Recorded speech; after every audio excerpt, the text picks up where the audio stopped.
Today we are beginning a great time, the discipleship training for 2026. And the first topic we are treating today is the reason and purpose of discipleship.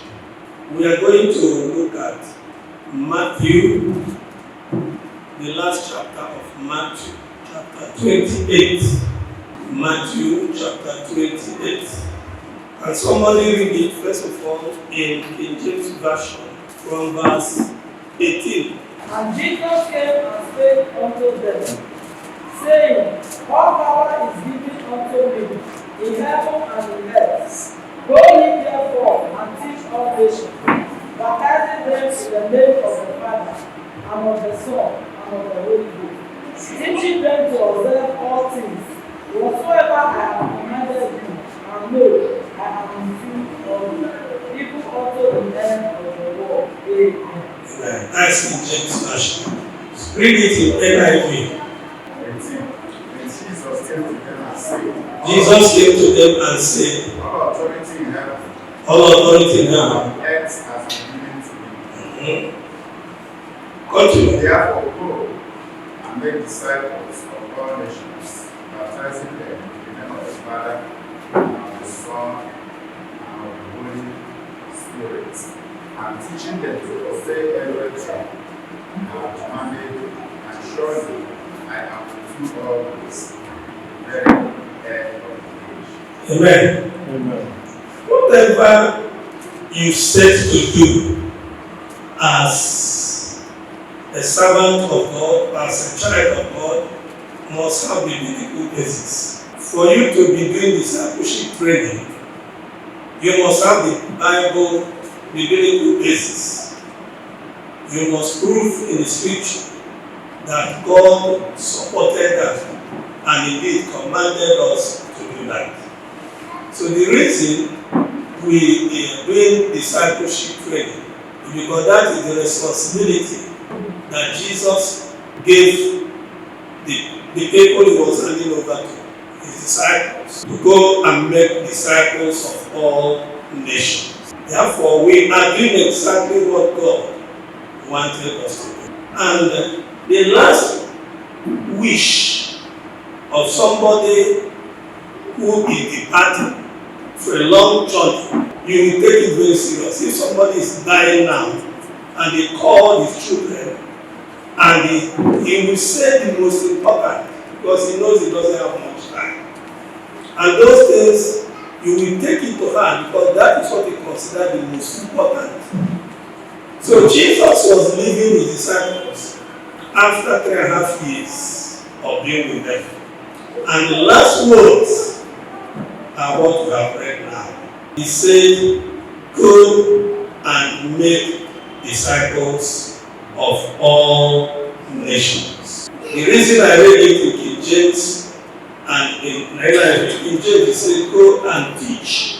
And then he came down to verse 20 again and said, teaching them. So you see two teachings stated in King James. We wanted to know the difference between the first one is go and teach and teaching them. So other translation made it clearer that the first one involved a particular purpose, that is making disciples of people before now teach them to observe all that he has commanded. I hope you will be able to see here that actually what Jesus handed over to us is not to build churches and not bad and gather members and establish very big gigantic organizations. That is not. This instruction is human being centered, not structure centered, not organization centered. He targeted human beings. But you see that what people rejoice about today is the structure they put across the whole world and the number of members they have, without considering these people that feel the big structure who are there. Structure may be okay if the people there are disciples. So our aim as a child of God, as a minister of God, is to make disciples of every place, every town, every nation. That is our instruction. Now, a disciple is follower of Jesus Christ, or follower of the way of Jesus Christ, which means you follow his lifestyle, you follow his teachings. Therefore, the aim in ministry is not just to have members per se, but people who will follow the ways of Jesus, his lifestyle, and his teachings. That places very great responsibility on servants of God. Because if at the end of the day, the people you said you brought to Christ are not ready to follow Christ, you failed in your mission. Therefore, you are bringing the good news of Jesus Christ to people, and you have an aim. So the reason we are doing discipleship is because that is what God commanded us to do. There can be no better reason. He wanted us to do it, and we do it. What is the purpose? The purpose is to transform the life of people from what they have been, their lifestyle, to a different lifestyle of who Jesus is. It means that it's a very big task. Because he is somebody, every human being has his own lifestyle. He has what he believes, he has what he loves, he has how he wants to live his life. And you are bringing God's good news of another person, and you want the person to change to the lifestyle of the person you are bringing. That's Jesus Christ. How do you do it? You do it by preaching and by teaching Jesus, preaching Jesus, teaching them his kind of life and his kind of teaching. That means it's not a very minor responsibility. And actually, when you subject this issue to what many of us are doing today in ministry, you will see that in most cases fall short of what Christ has wanted us to do. And my worry is, how can somebody come out to do a work he said God has assigned him, and he's doing exactly not what God wants, but what he wants? The thing the person wants or loves to do runs contrary in most cases to what God expects him to do.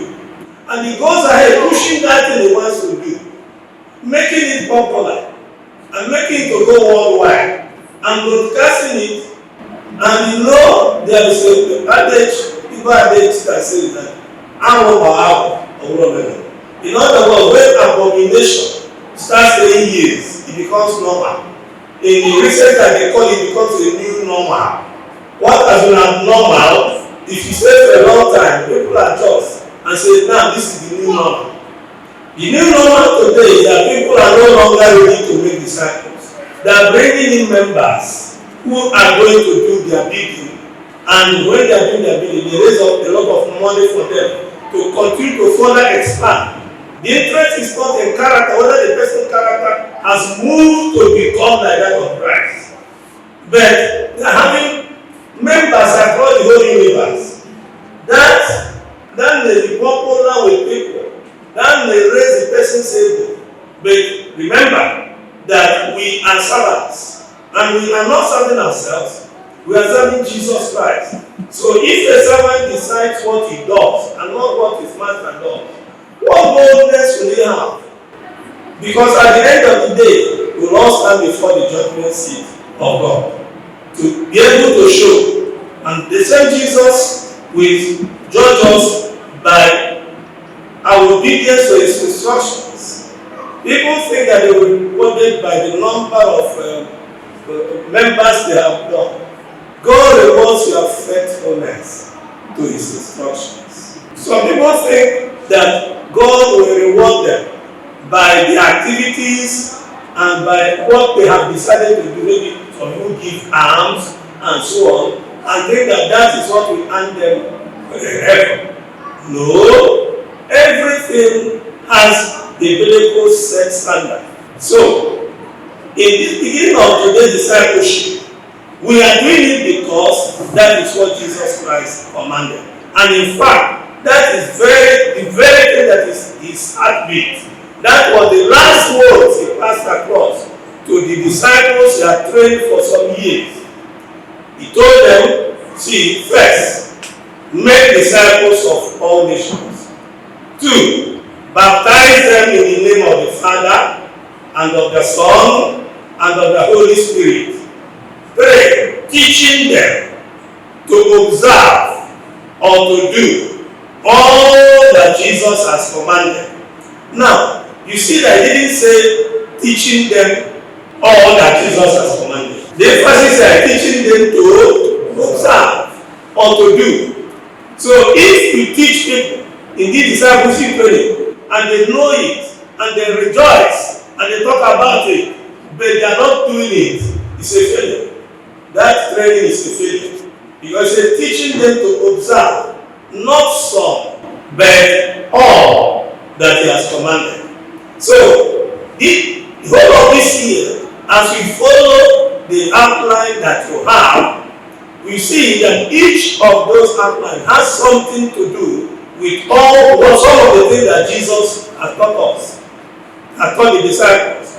So everyone that we pick, and there are things that we need to observe, to do, let's take it very, very serious.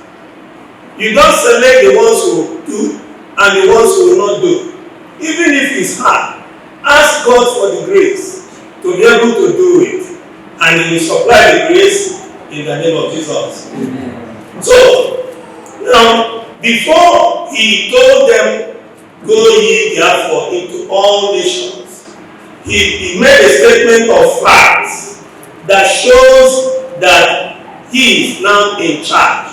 Jesus, whom we are presenting and whom we are asking people to conform to his lifestyle and teaching, has overcome. So, he's not an ordinary person. He came as the Savior of the world. God sent him out of his love for humanity, and he taught certain things, both by words and by action.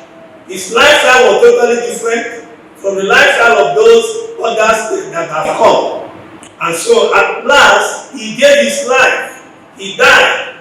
He rose again from the dead. It was after his resurrection, before he ascended, that he now called the 11 that he had been with him. You know, there were 2 of the Judas messed himself up and went to where he belonged.